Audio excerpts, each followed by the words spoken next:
আসসালামু আলাইকুম। আজ আমরা এমন একটি দিন নিয়ে কথা বলবো যে দিনটি আমাদের জন্য ঈদের দিনের মতো। এটি হল সপ্তাহের সেরা দিন, জুমার দিন। এই দিনের আমলগুলো আমাদের জীবনকে বরকতে ভরিয়ে দেয় এবং আমাদের গুনাহ মাফ করে দেয়। আজকের এই ভিডিওতে আমরা জুমার দিনের এমন কিছু গুরুত্বপূর্ণ আমল সম্পর্কে জানব যা আমাদের প্রতিটি মুসলিমের জন্য পালন করা উচিত। তো চলুন শুরু করা যাক।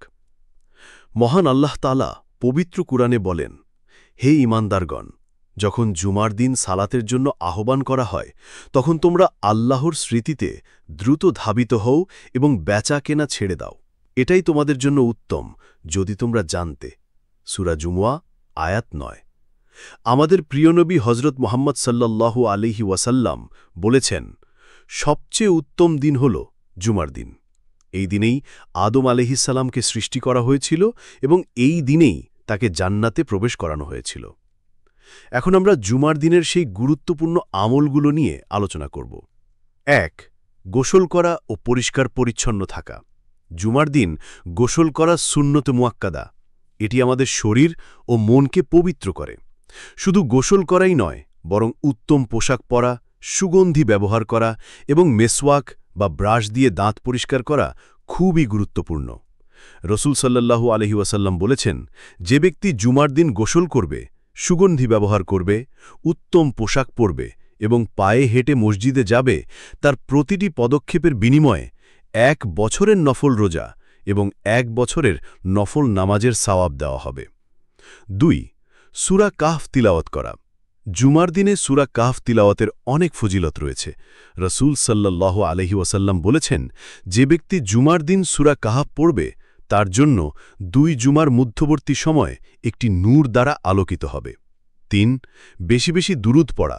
জুমার দিন এবং রাতে রসুল সাল্লাল্লাহু আলাইহি ওয়াসাল্লামের উপর বেশি বেশি দুরূদ পড়া উচিত। তিনি বলেছেন, তোমাদের দিনগুলোর মধ্যে জুমার দিন হল শ্রেষ্ঠ দিন।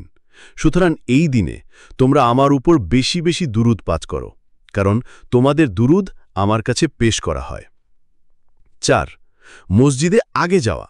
জুমার নামাজ আদায়ের জন্য মসজিদে আগে যাওয়ার অনেক সওয়াব। রসুল সাল্লাল্লাহু আলাইহি ওয়াসাল্লাম বলেছেন, যে ব্যক্তি জুমার দিন গোসল করে প্রথম সময় মসজিদে যাবে সে যেন একটি উট কুরবানি করল, তারপর যে দ্বিতীয় সময় যাবে সে যেন একটি গরু কুরবানি করল। এভাবে সওয়াব কমতে থাকে। ৫. খুতবা মনোযোগ সহকারে শোনা। খুতবা চলাকালীন কথা বলা বা অন্য কোনো কাজে লিপ্ত হওয়া মাকরুহ, বরং চুপচাপ ও মনোযোগ সহকারে খুতবা শোনা জরুরি। জুমার দিনে দোয়া কবুলের বিশেষ সময়। জুমার দিনে এমন একটি বিশেষ সময় আছে যখন বান্দার দোয়া কবুল হয়। রসুল সাল্লাল্লাহু আলাইহি ওয়াসাল্লাম বলেছেন, জুমার দিনে একটি মুহূর্ত আছে, যদি কোনো মুসলিম বান্দা সেই মুহূর্তে দাঁড়িয়ে সালাত আদায় অবস্থায় আল্লাহর কাছে কোনো কিছু প্রার্থনা করে, আল্লাহ তাকে তা দান করেন।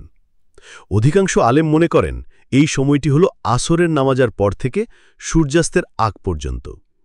এছাড়াও জুমার দিনে আরও কিছু আমল করা যেতে পারে, যেমন নখ কাটা, দান সৎকা করা এবং আত্মীয় স্বজনের খোঁজ নেওয়া। আল্লাহ তাআলা আমাদের সবাইকে জুমার দিনের বরকত দান করুন এবং আমাদের গুনাহসমূহ মাফ করে দিন। আমিন। ভিডিওটি ভালো লাগলে লাইক করুন, শেয়ার করুন এবং এমন আরও ইসলামিক ভিডিও পেতে আমাদের চ্যানেলটি সাবস্ক্রাইব করে রাখুন। আসসালামু আলাইকুম ওয়া রাহমাতুল্লাহ।